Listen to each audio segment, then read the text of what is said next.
Hello and welcome. I am Ingrid Spencer, Executive Director for AIA Austin and the Austin Foundation for Architecture. And I could not be more thrilled to welcome you to this session of the second day of our Design Excellence Conference, a session we're calling The Heartbeat of Design, Centers for Architecture Around the World. When I go to a city, I seek out their Center for Architecture. If I find one, I know that design is paramount to the people and the leaders of that city. And I know that through that cultural space, I can discover how to tap into what I'm most interested in, which is architecture and design in relation to a place. There are centers for architecture in most big cities.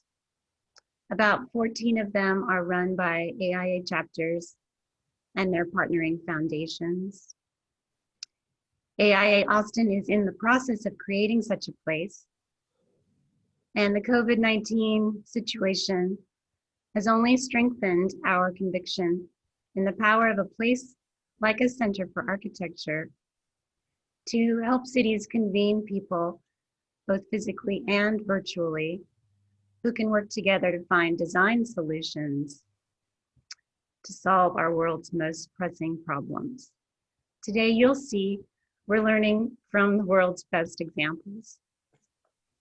Before I introduce our panelists, I want to thank our wonderful sponsors for making this conference possible, especially McKinney York Architects for sponsoring this particular session. And now let me introduce you to our panelists. Joining us from Copenhagen, Denmark is Jen Masengarb. Jen joined the Danish Architecture Center in 2018, where she now heads up DEC's tour programs and guide training with a focus on expanding DEC's offerings to international visitors. And Jen, I hope it's okay to say DEC. Sure, yeah. DAC. We usually say DAC, but yeah. I'll say that. Jen is the host of DAC's English language podcast, Let's Talk Architecture, and as part of the curatorial team, recently helped develop DAC's first permanent exhibition, Hello Denmark. Prior to joining DAC, Jen was the Director of Interpretation and Research at the Chicago Architecture Center, where she served for 17 years as a subject matter expert, developing strategies and programs for engaging the public in architecture. She authored CAC's 3 curricular resources for teachers and students, all of which were awarded National AIA Honor Awards. Joining us from London is Nick McKeough. Nick is Chief Executive of New London Architecture, which he co-founded with Peter Murray in 2015.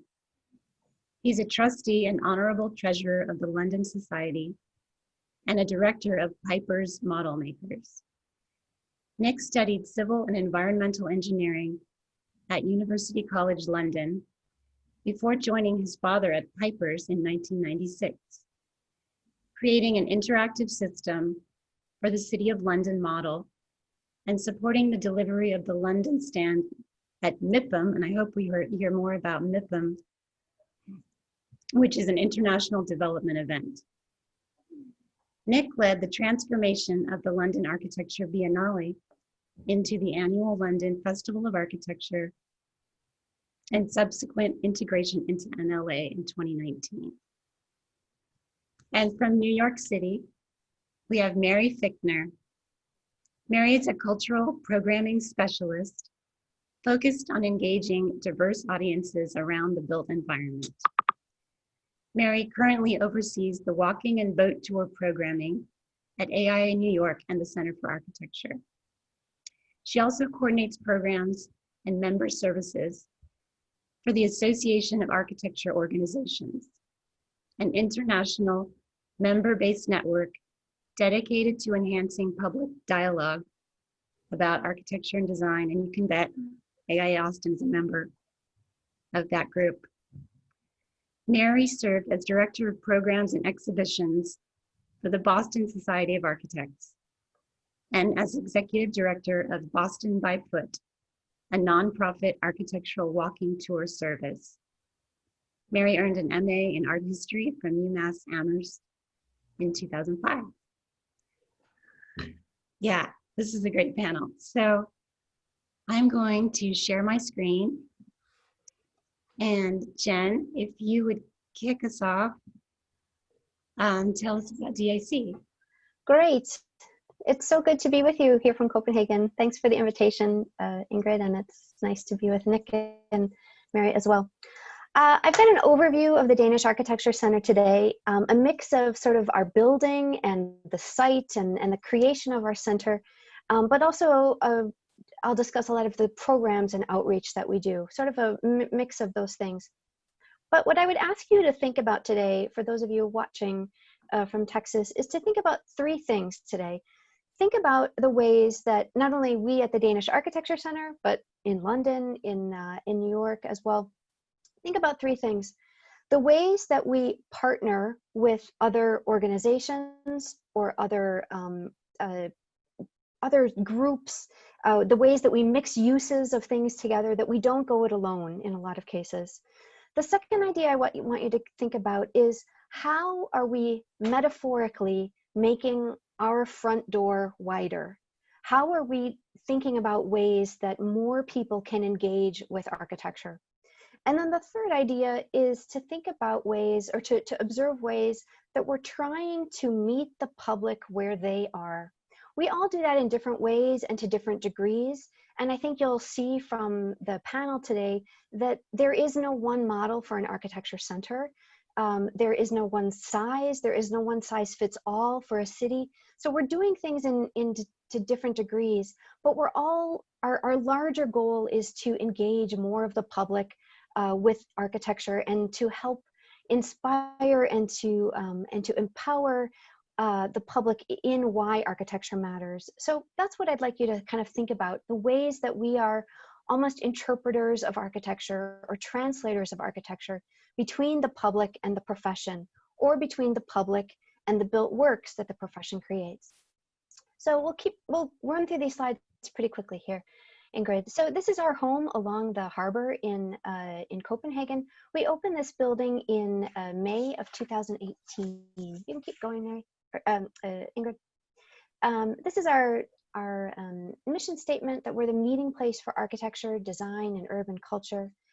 If you go to the next slide, some of you who might have come to Copenhagen might recognize us in this building. We were in this building for many years along the harbor, an old 17th century warehouse. But next, we opened this new building called BLOX, B-L-O-X. It's an OMA designed building in 2018. We have about 25% of this building. So we look bigger maybe than we are, but we're still pretty big, but we don't have the whole building. It's a mixed use building that I'll talk about more in a second. Next.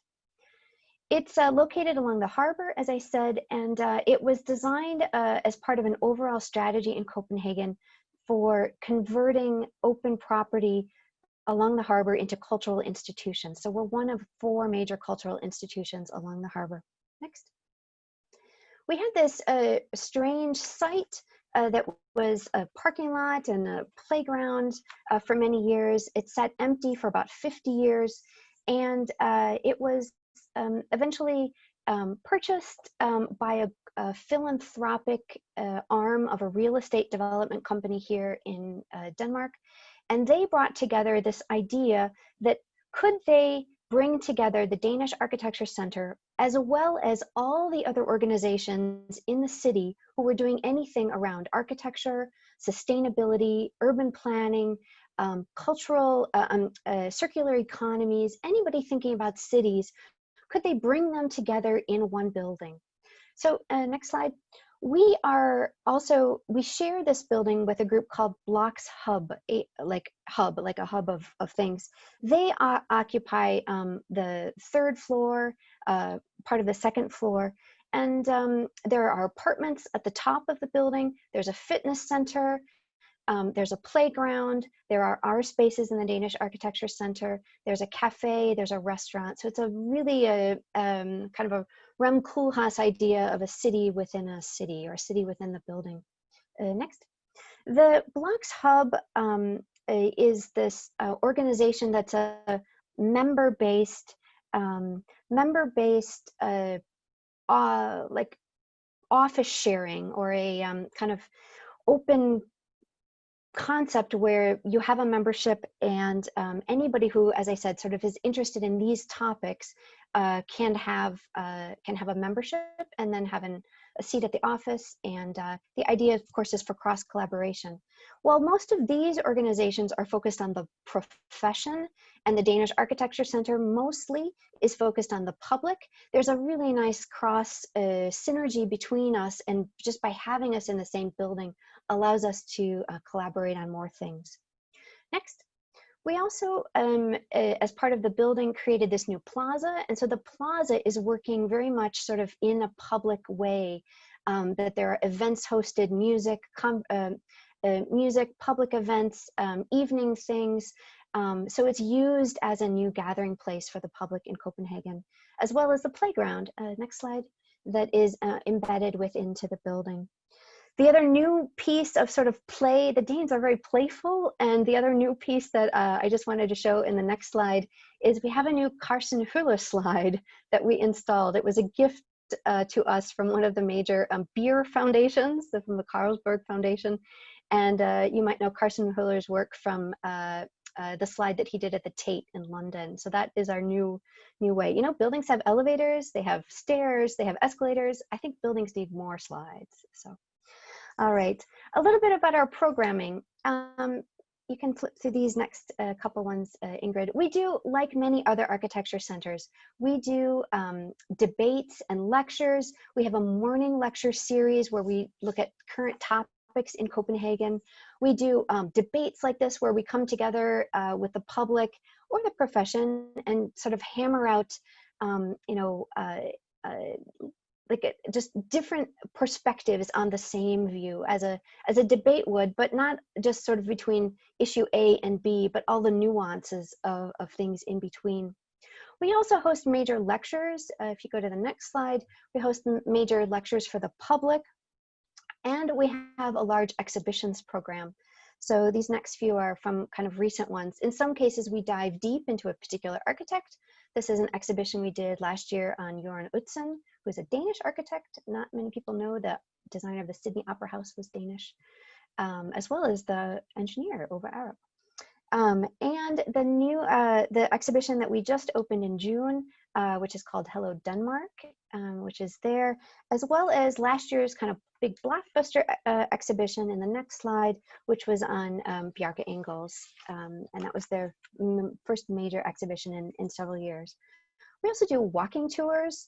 In the next slides, you'll see both. We do historic walking tours, as well as our main focus, though, is on contemporary architecture. We do some in historic, but most of our focus as an organization is on the present and the future.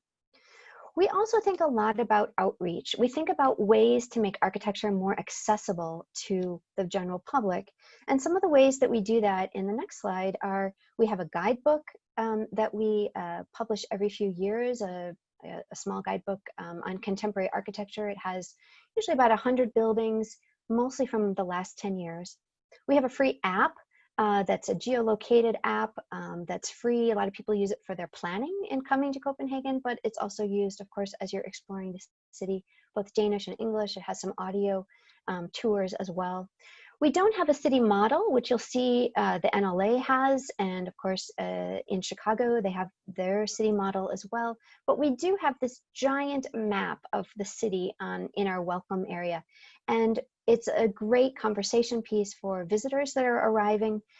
We don't use it in the same way as NLAs, and so I'll let Nick talk a little bit more about sort of how they function, perhaps how they use theirs. But the model and the map are kind of key ways that we also engage the public in that conversation about things. We do a podcast, as Ingrid mentioned in the intro. That's the next slide. It's called Let's Talk Architecture. I encourage you to check it out.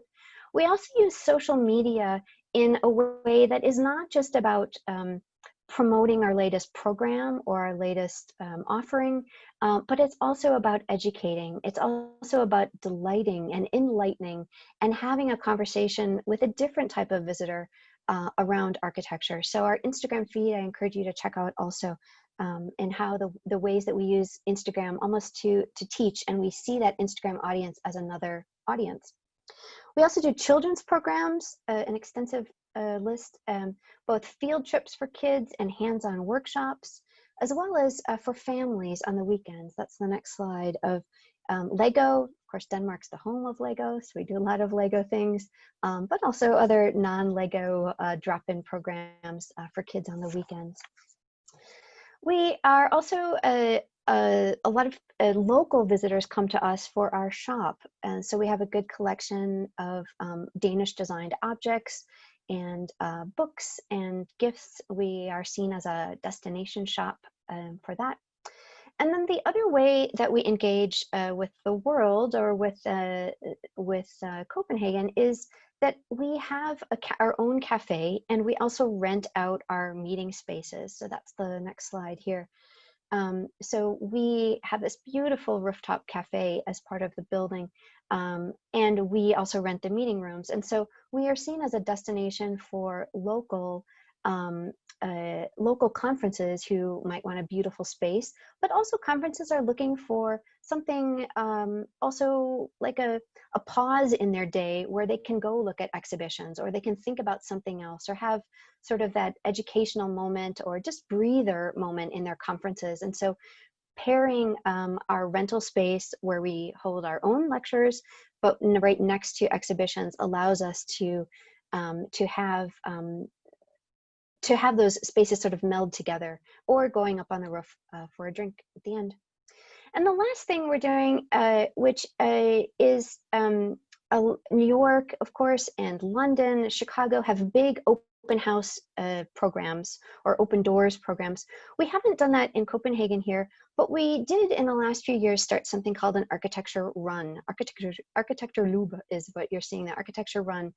And so, there are a lot of runners in Copenhagen, and so we've done this program. We're not doing it this year, unfortunately, but for the last 2 years, this event where it's a 5K and you run through all sorts of landmarks in the city center. And I think what it highlights is, back to my kind of first point, is that we're meeting the public where they are. We're not saying, here, only just come over to us and see all of the things that we're doing. But we're saying, you're running, you'd like to see inside this building. Why not put those two things together and let us open those doors for you?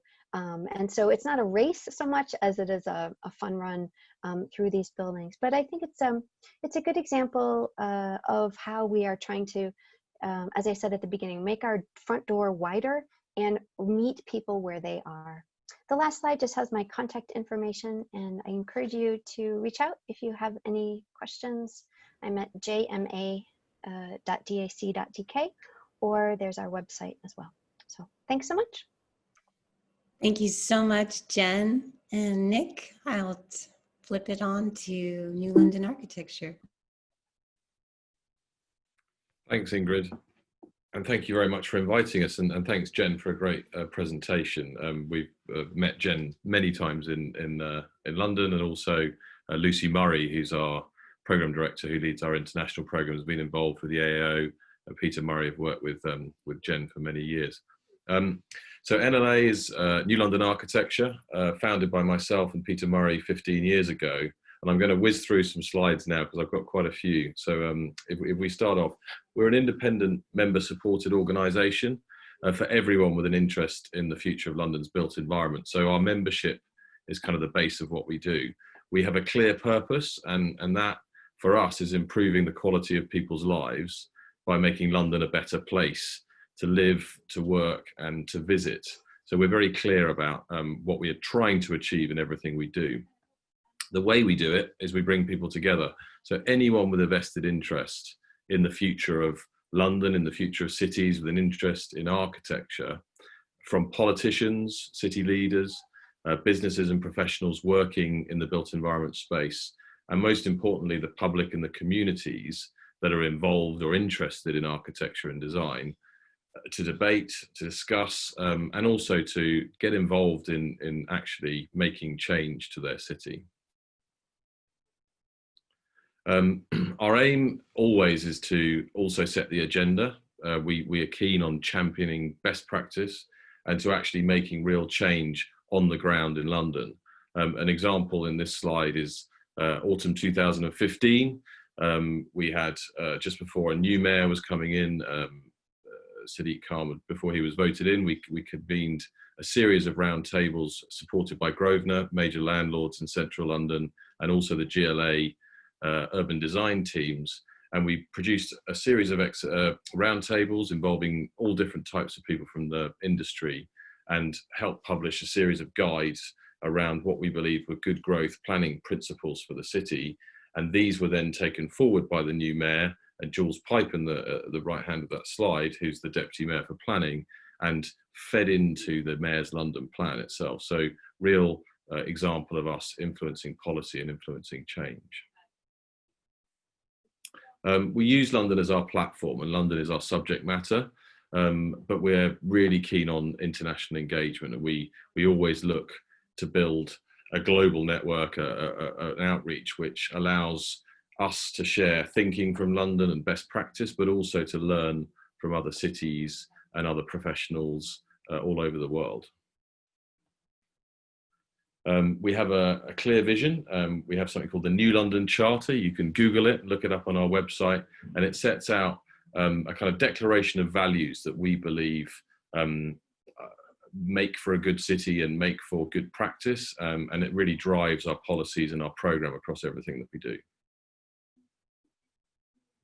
We've got two public galleries. So the original gallery we set up in Store Street, home in the building centre. The building centre's been in its location in central London's West End for 50 years and was home to a number of institutions in the building construction industry, but had always had exhibitions on products and materials, but had slightly lost its way. And when Peter and I went to set up NLA, they welcomed us in. We brought our big model of central London, we opened up the galleries, and we started bringing a new audience into that building, which was, it gave us the ability to set up the centre without huge expense of a new building, but it brought new life into a building that had somehow sort of lost its audience. We also have a secondary gallery in the city with another model of the City of London in the Square Mile in the financial heart of the city. We produce regular research.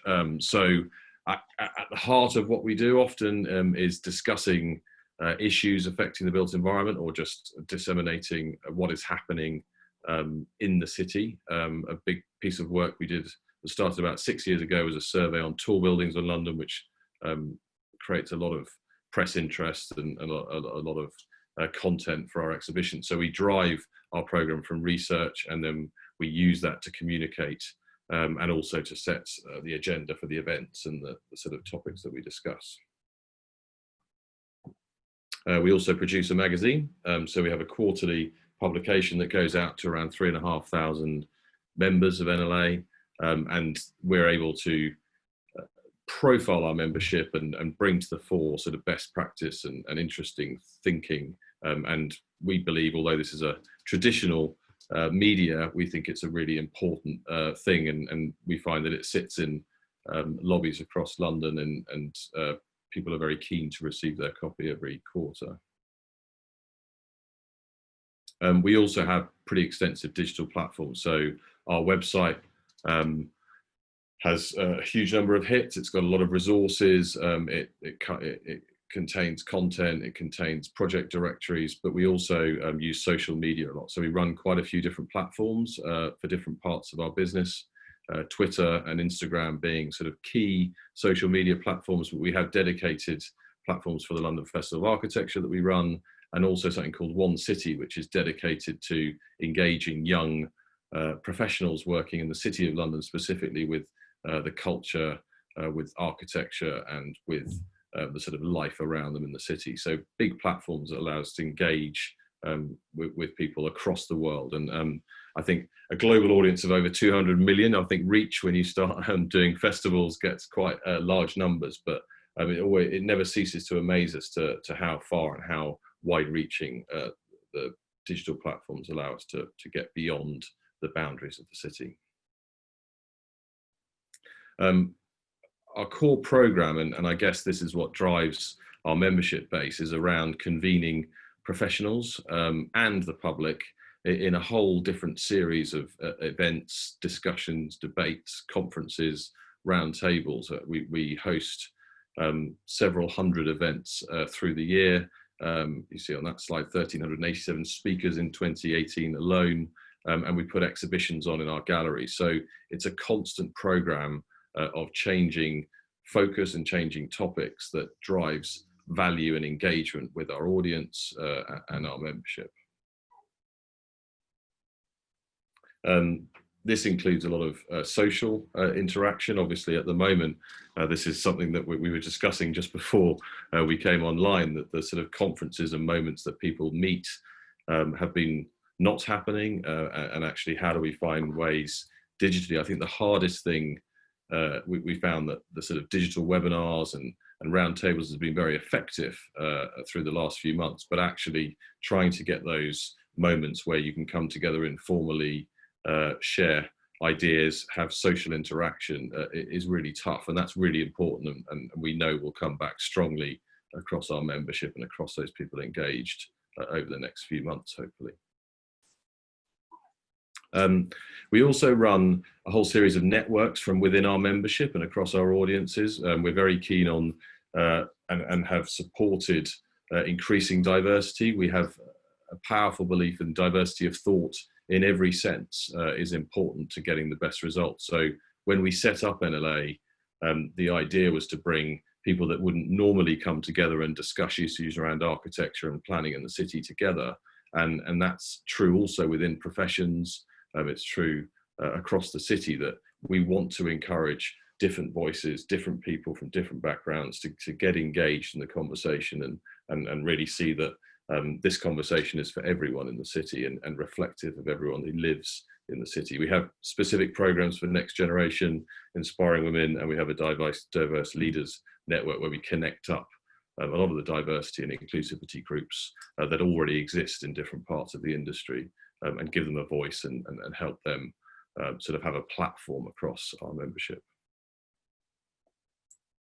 We also engage last year 3,500 young people. So when we put on our exhibitions and the way that we use our models, often you find that young people can engage with models, they can engage with exhibitions just at the same level as a professional or a politician.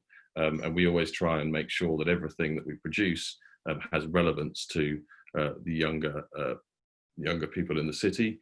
We tend to work with schools and educators and to provide them with the tools.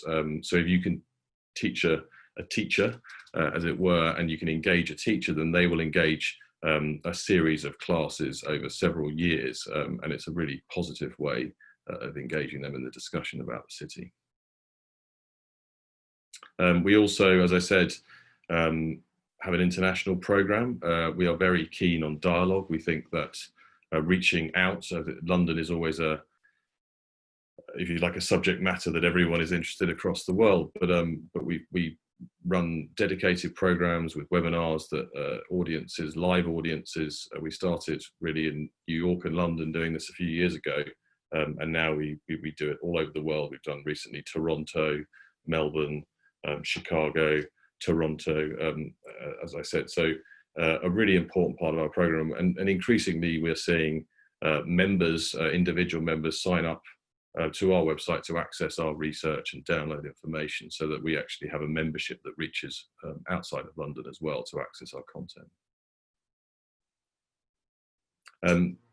The way that we influence policy is kind of fed through a series of expert panels. So in different sectors, whether that's around housing or planning or technical competency, we have groups of people that sit on panels, and they're cross-sector, and they discuss issues that are facing London, and they feed up to our main sounding board, which helps set policy, set priorities, and maybe comment on policy that's being brought forward by government or things that are happening in the industry. It creates a really useful mechanism for us to understand the key issues without putting it all on ourselves and our teams to know everything, because we have this amazing network of individuals and organizations, but it also gives them an opportunity to reach across and meet people within the industry and form bonds and relationships that they might not otherwise do.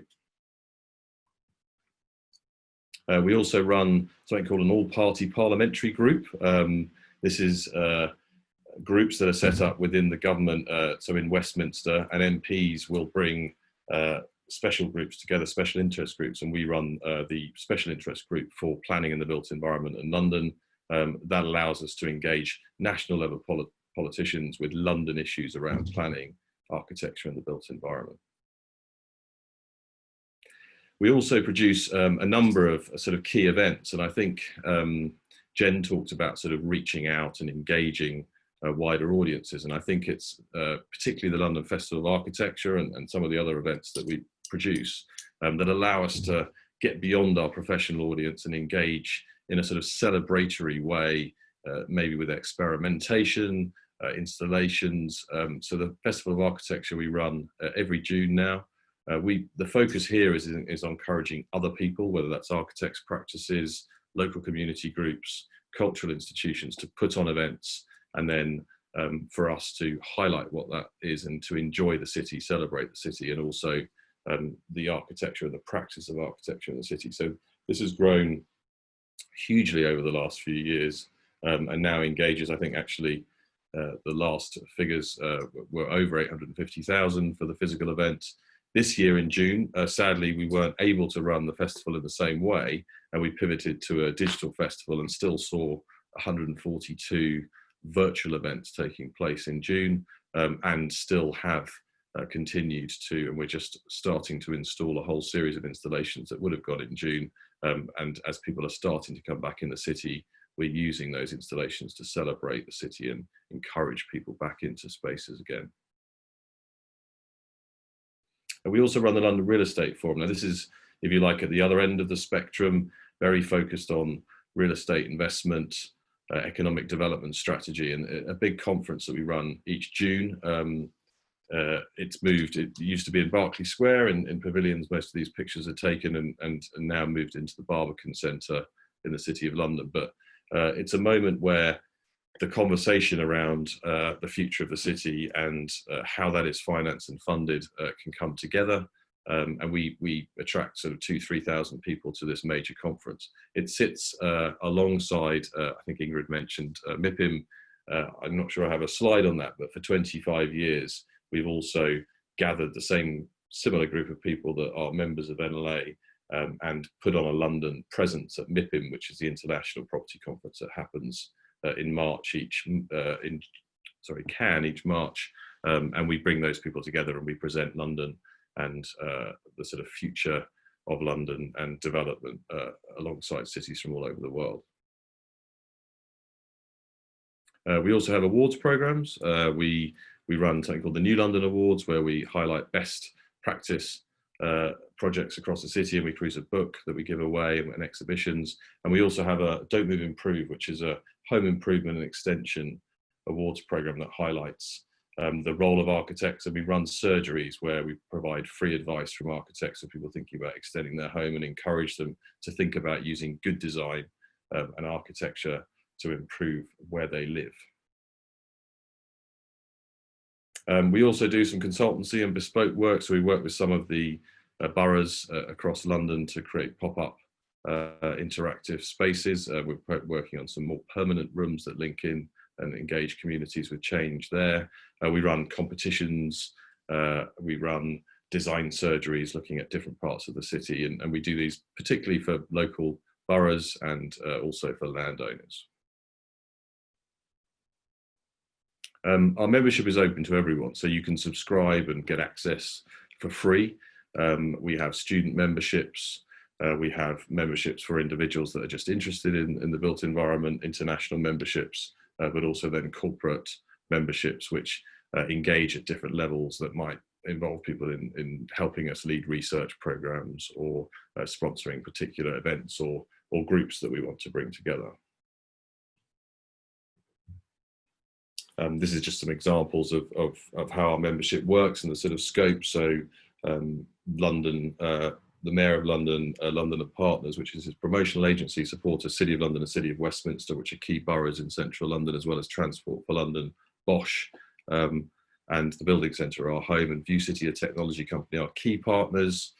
And then we have over 450 organisations from across the built environment professions that support us with key pieces of programme at a partner level or sponsoring pieces of research, and then many more smaller businesses that get access to our programme and learning for their own teams across everything that we do.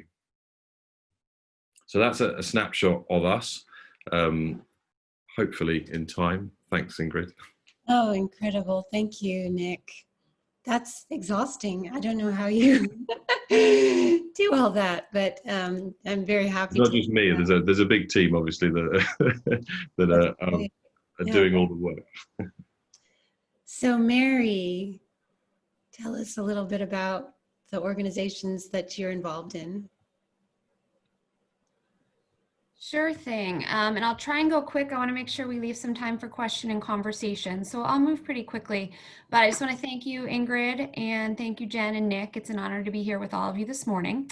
I'm coming here today not as an expert, but just as someone who's happened to develop a toolkit around architecture centers, particularly around engaging the public in the work that architects do and building platforms for conversations about the built environment. So I'm going to take a few minutes today just to share some personal experiences about my work at architecture centers in New York and Boston. I'm also here, as Ingrid mentioned, as a representative for the many arts and culture professionals that I work with through AAO, the Association of Architecture Organizations, the Austin Foundation for Architecture, DEC, and NLA are all members. So it's great to be here with part of that community as well. Slide, please. Just for some structural overview, both the Center for Architecture in New York City and Boston Center, called BSA Space, are home to both the 501c6 professional AIA chapter and the 501c3 charitable foundation. So in both cities, the AIA and the foundation arms work closely together to advocate for everyone who creates and experiences architecture, and to further exchange between architects and the public. This is a model shared by a number of architecture centers in the US, but certainly not all.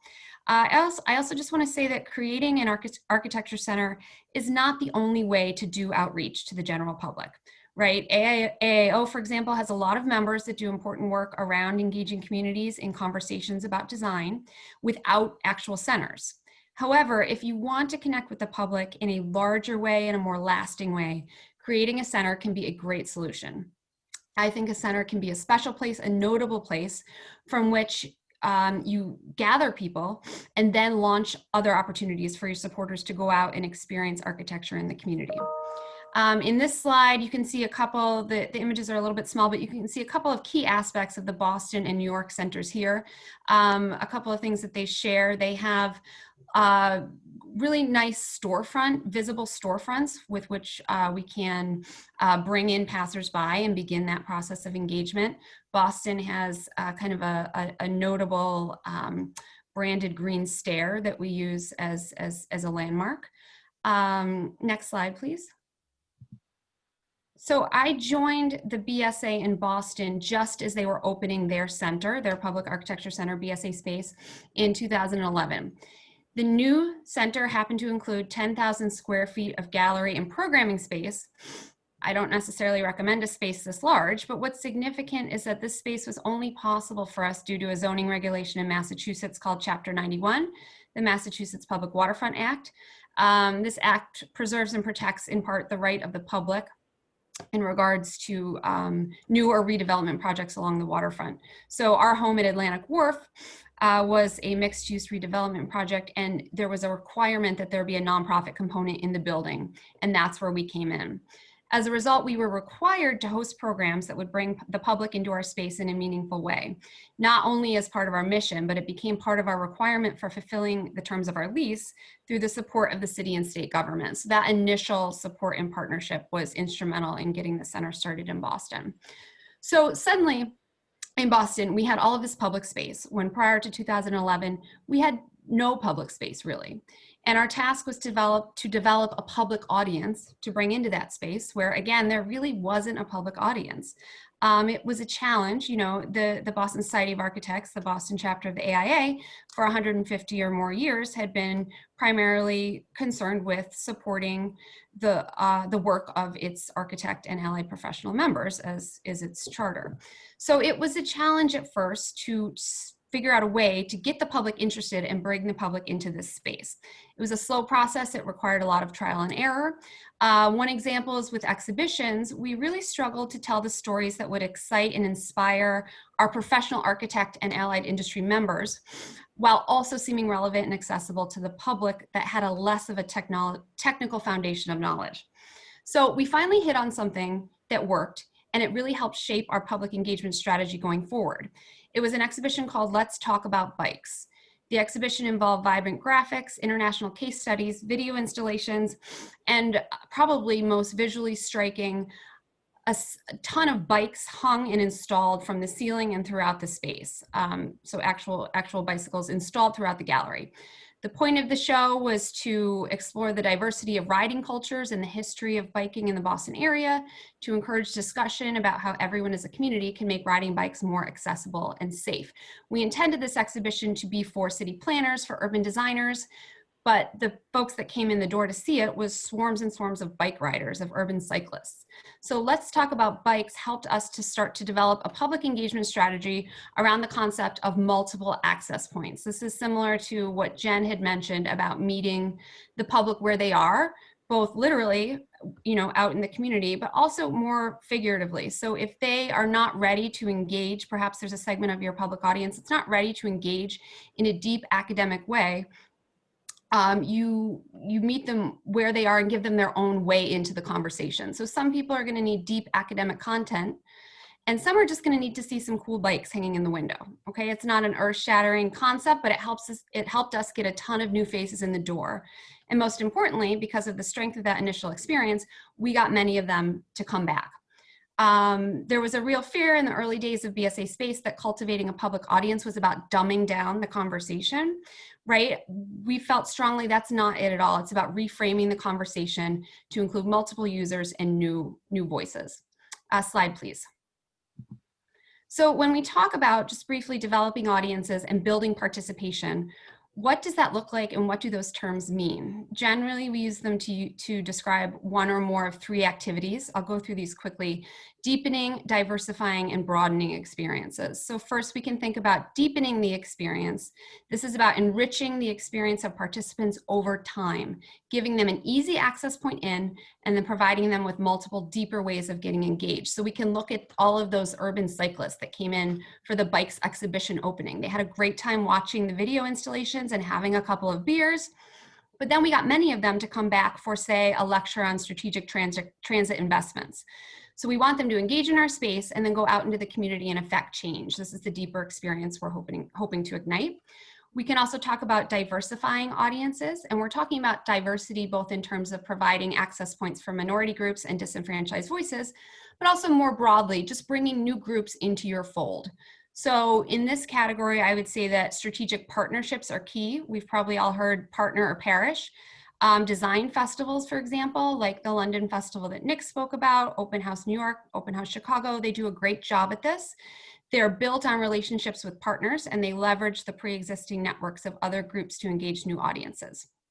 These will often take place completely outside of your center, but that's okay because it keeps your center's work at the forefront of these new constituents' minds. Finally, we have the concept of broadening audiences. This in some ways may be the simplest of the three. This is about attracting more audience members just like the ones currently attending, or getting your current audience members to come back for more opportunities. So this can be about expanding the number of programs you do, or tweaking the types of programs that you do. So if you have a group of people who really enjoyed a particular lecture, maybe you build a film series around a similar topic. It's giving them a broader menu of opportunities to engage in your center. So the point of all this, obviously it's mission fulfillment, right? It's about attracting new visitors, giving them a variety of opportunities to enter the conversation at a place that they feel comfortable, and then equipping them with the tools to be active civic participants. It's also, significantly though, about building a foundation for funding as well. Your collective audience numbers will strengthen your grant proposals, and these constituents are going to become your future donors as well. Slide, please. So I just want to talk really briefly about, the public. We hear a lot of architecture centers say, well, we serve the public. That's a very large audience. And sometimes it's more effective to think about that big group as several core audience segments. The BSA and the Chicago Architecture Center, for example, use phrases like the ones you see here. So it's almost about giving these different audience segments a personality or a name so that you can kind of envision the type of people you're trying to serve. We have, for instance, cultural consumers. These are our audience members who are inspired by content. They return to your center regularly for engaging programming. They might attend a tour or a lecture or film every couple of weeks. They tell others about their affiliation with the center. They keep their eyes on the calendar. They're willing to pay ticket prices or even membership prices if that's available. You have the architecture buff. These consumers maybe represent a public that's seeking more academic content. They know architectural jargon and they expect, accuracy from presenters and tour guides, and you want to keep that group in mind when you're developing content for them. Education stakeholders are teachers and students who would attend maybe a maker workshop or a teacher workshop. And then thresholder is a term that we can use to describe a group that's more social. They maybe attend, 1 to 2 programs a year that are more experiential based, more social based. They go to a festival, a fun one-off event that they can do with others. However, with these thresholders, that's your real opportunity to convert them into a more regular audience member, convert them into a culture consumer by giving them more opportunities to engage. Slide, please. So after all of that, there's a huge caveat. The world is obviously rapidly changing, and it's certainly questionable if these old frameworks that I just discussed for developing programs are even still relevant. In New York, we've been talking a lot about the role of architecture centers in a post-COVID world. What purpose do brick and mortar establishments serve now? Are architecture centers now more about the community behind them and less about the physical space? Possibly, but as much as we've come to understand about the benefits of virtual programming, we're all here today together, but not together. Virtual programming allows us access to global speakers, global audiences. Of course, there's the ease of consuming cultural content from the comfort of your homes, but it's become clear that the physical convergence of people in architecture centers is central to the way we learn and share ideas. So I think we want to think about that balance of programming going forward, and the importance of architecture centers is going to become even more paramount in the future. Awesome. Wow, that's so much. So I want to let Mary's last thought be our kickoff to answering some more questions about the future of centers. If all of you were putting your centers together today for the first time, what would you include that maybe you didn't or that isn't part of your center now? Jen, what do you think? Oh, I think you're muted, Jen.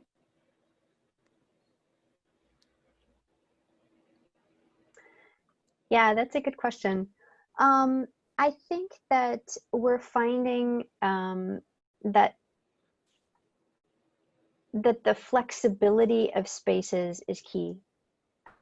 Spaces that can become other things at different times of the day or the different times of the year, because we took I'll give an example. We took a risk or a leap in February when we opened our first exhibition just for families and children. We'd never done anything like that to that deep or to that extent, broad, like just to really think about families and children that had never come to us before. And because we had a really flexible space, we could do that. We could create that. But I think we would have done even more of that. We would have done really even pushed the building program even more to think about the adjacencies, adjacent of things, and how would a space could be converted depending on the time of day or the audience using it. I think that's just maybe a more broad way to think about it, but yeah.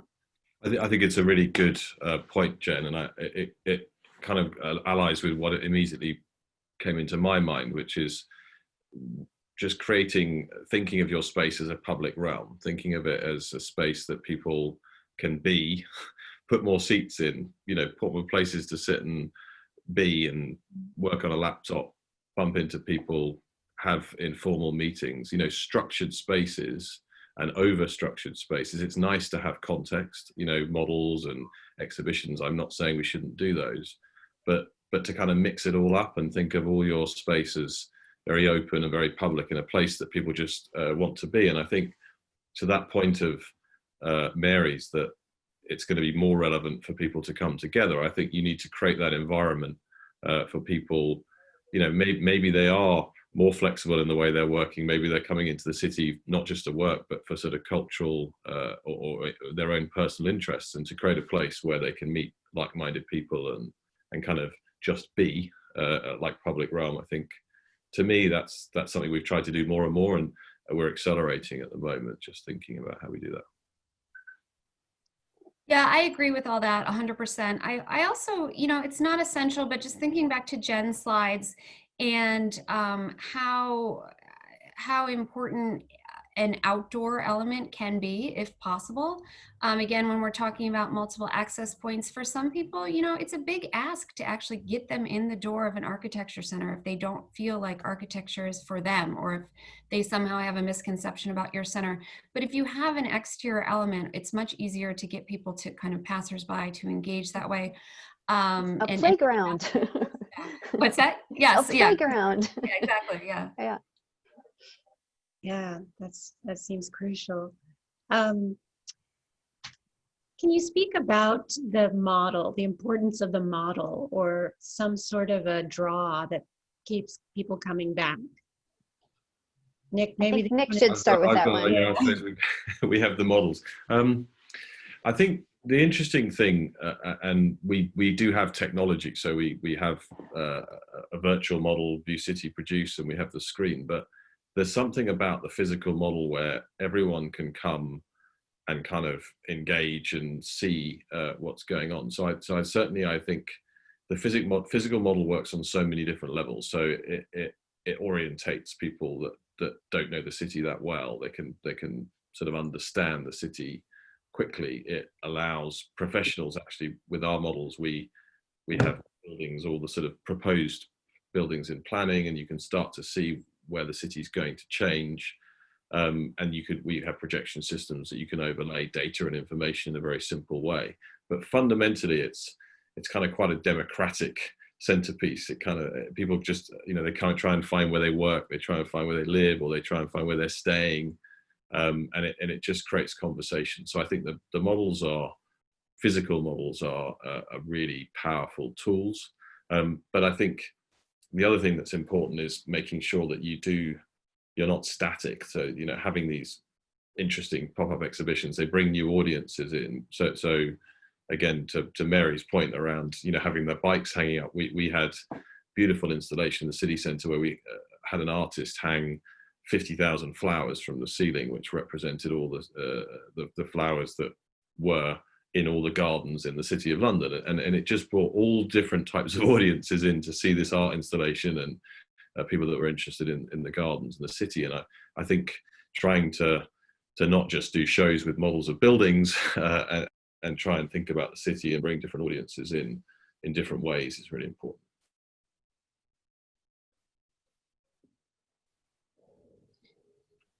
I was muted. We do have 2 questions from our audience and compliments from our audience.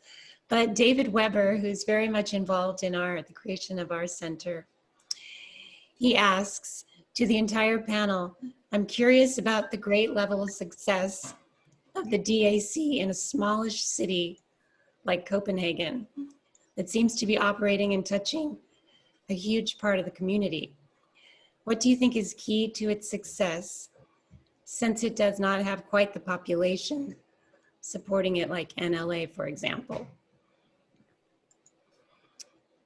Can you speak to that, You Jen? go first, Yeah. Jen. Yeah, I think a lot of it has to do with the way that Denmark already talks about the value of design and good design, that how it's embedded in the sort of DNA of the country, of the culture from a really early age. I mean, we'll have, you know, literally a preschool or kindergarten class just on a regular field trip, just walk through the galleries and just have it, you'll hear a teacher start to just to talk about the design of objects.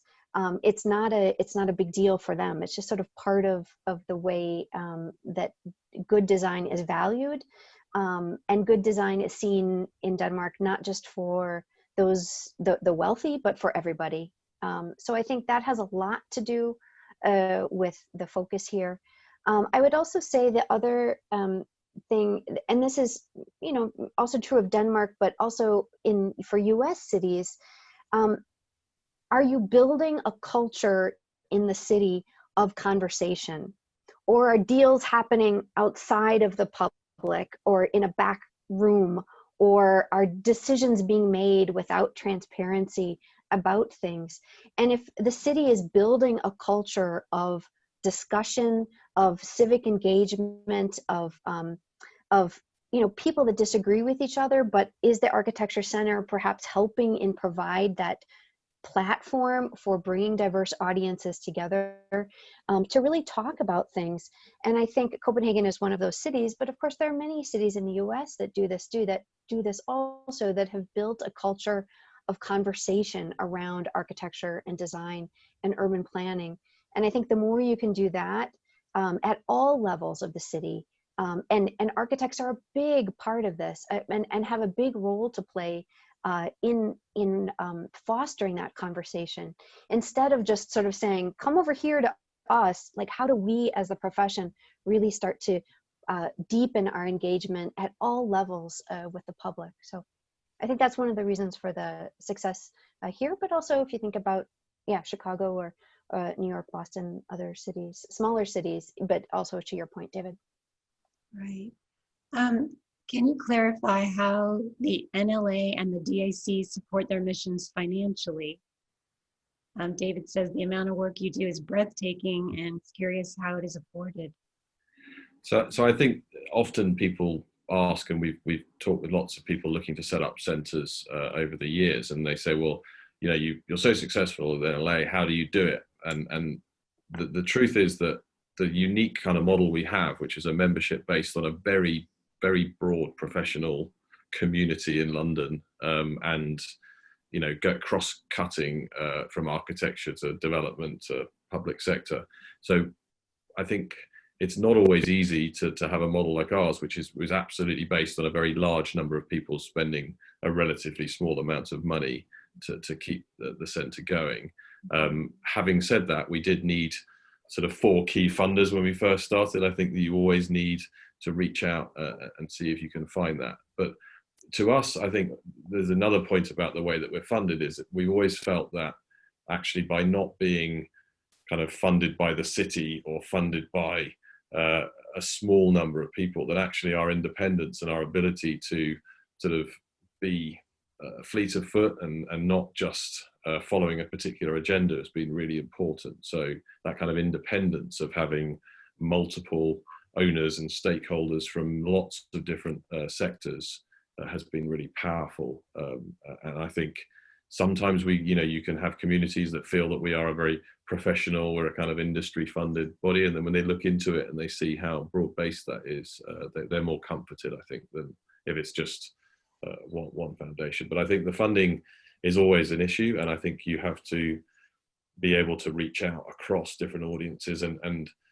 sometimes the word architecture can be very difficult in some communities, that it's seen as elitist or very specific, whereas actually we've always talked about architecture in the widest sense of it's the architecture of the city, it's the spaces and the places, and it's for everyone. It's not just for the sort of people that are interested in architecture and in the sort of purest sense. Regarding the question about DEC's funding, I guess I can speak to sort of the two two completely opposite models. I spent 17 years in Chicago at the Chicago Architecture Center. And for CAC, they are funded by roughly about 80% is earned revenue, so tickets through programs and tours, and 20% roughly is corporate giving, memberships, online, cultural foundations, and a little bit of government funding. So it's about, yeah, 80% and 20. And in Copenhagen here, in DEC, it's the complete opposite. So it's 20% are funded through our revenue is through ticket sales and programs and entrance to the exhibitions and so forth. And 80% is through funding from foundations, the philanthropic organization, a philanthropic arm of this real estate investment company that I mentioned at the beginning, as well as the ministries of culture and the ministries of housing. And just Neither of those is perfect. I'll just say neither of those 80-20 splits works great all the time. So it's both have their pros and both have their cons. I would also recommend thinking about a rental program. While this often competes with mission-based programs in Boston and New York, it's a large part of our revenue that helps support other mission-based programs. Yeah, so ours as well. Have a visible center that's in high demand, that can be a not insignificant amount of revenue. Yeah, ours as well. I'm afraid we're out of time, but this has been such a wonderful discussion, and I thank you all so much for joining us from your respective countries and city. Thank you so much. Thank you for having us, Ingrid. It's been a pleasure. Thank Yep. you. It's been a pleasure. See you at the Thanks, AA. Great. We'll see you all soon. Thank you. Thank you so much. Bye. Bye.